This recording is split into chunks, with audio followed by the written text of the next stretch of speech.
Hey, it's David here, CEO and founder of the Freedom Founders Mastermind community.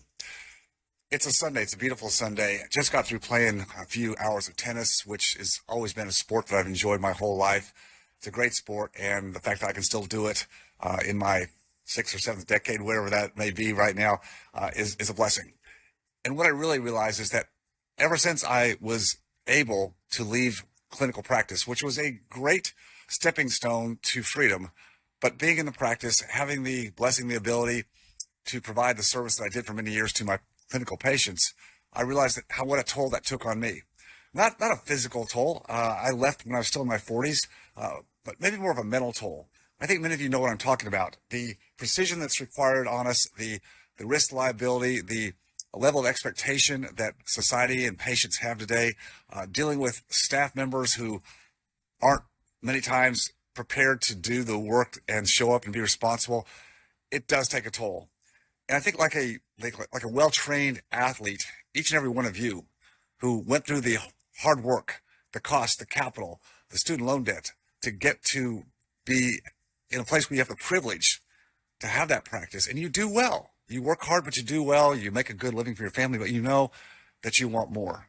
You won't know that you'd like to have really that freedom that this was all supposed to do. And you realize today that it's getting harder and harder to create that freedom. The margins are getting tighter. The risk is going up. The dealing with the insurance and patients and staff is no fun. I'm not telling you that you need to quit. That's not what I'm saying here at all. I'm saying, what if you could be in a position where you could still provide the benefits of your training and your service to patients, the patients that you would want to see, and deal with them in a forum, a practice setting that you dictate, not everybody else. As long as you're under the gun of having to produce, and worry about making overhead each month because margins are so tight, you never get off the treadmill.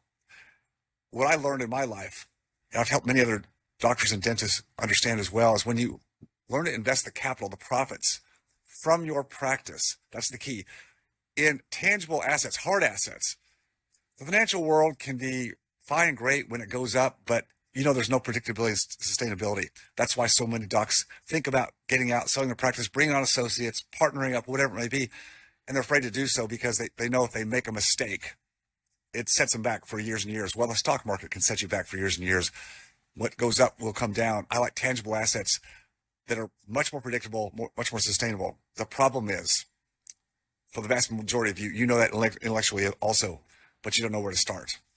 You've either tried it before, become the accidental landlord in some real estate, short-term rentals. You saw how a lot of people are making money doing that, and you realize it's a second job. And I don't think any of you need or want a second job, but you'd like to know, how do I become a better steward of the assets, the profits that I can produce in my practice so that I can hit that inflection point, meaning get those assets working for you, making that money work for you as hard as you work for it. That's the key. And very few people that are busy in practice ever learn how to do that. And therefore, the financial advisors will tell them, well, to be able to step aside or think about even selling your practice, you've got to be at the 8, 10, 12, $15 million mark. I hear that all the time. And certainly you can aspire to have that much wealth, but at what price? My wealth, my net worth increased dramatically once I left practice. I built up more net worth in real estate than my practice when I sold it some 20 years ago. I had more net worth in real estate. Now, my practice was the income producer. Don't get me wrong. That's very important. You've got to have some income to baseline it.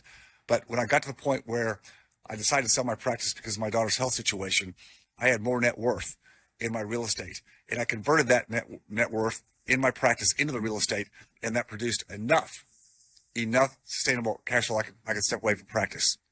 And from there, my net worth went up more and more. Why? Because I understood the model of investing in assets that I could drive with leverage through other people, not be tied down to a day job where I had to show up on a schedule where patients and staff were depending upon me every day.